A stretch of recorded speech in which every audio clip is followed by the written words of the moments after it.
Bonjour à tous, bienvenue dans Planète Bourse, votre revue de presse financière. À tout de suite.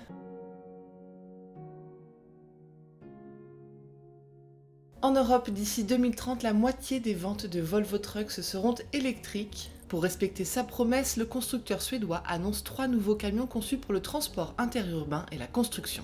Oatly, la société suédoise de lait végétalien soutenue par les stars, envisage une double cotation. Après le Nasdaq, elle pourrait s'introduire à Hong Kong dans les 2 prochaines années, une décision motivée par son principal actionnaire, le chinois China Resources, et par la taille du marché Asie-Pacifique. Barclays cède à la pression des investisseurs. La banque britannique se retire de la souscription d'un emprunt pour financer la construction de 2 prisons en Alabama. Et le français Atos remanie son portefeuille. Il rachète 3 entreprises, Processia, Cryptovision et Ipsotech, et envisage de céder d'autres actifs.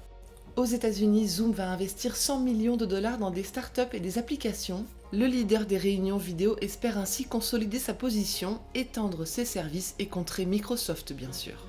À l'occasion du sommet américain pour le climat cette semaine, ExxonMobil propose un plan de capture et de stockage du carbone pour les installations industrielles de Houston au Texas, un projet qui pourrait attirer 100 milliards de dollars selon la pétrolière. Parler, le réseau social d'extrême droite, est de nouveau bienvenu sur la boutique d'applications d'Apple, car il a accepté de renforcer la modération des contenus haineux. Les partisans d'un syndicat chez Amazon n'abandonnent pas la lutte. Après que les salariés d'Alabama ont voté contre la création du syndicat, ils font appel de ce vote en arguant qu'Amazon a menacé les employés de perdre leur emploi, leurs avantages sociaux ou de fermer l'entrepôt. Omnicom renforce son pôle marketing numérique en s'emparant de la tech indienne Aretins Technology Solutions.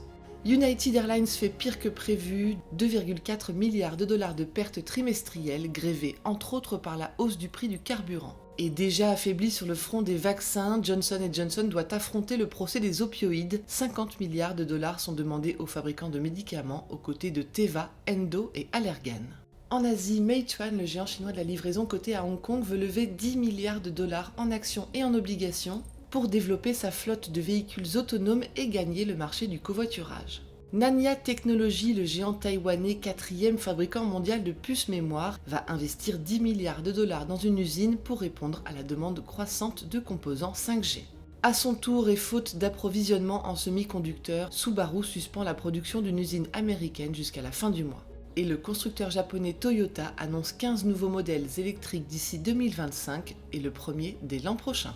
Voilà ce qu'il fallait lire aujourd'hui sur les unes du Monde. À demain!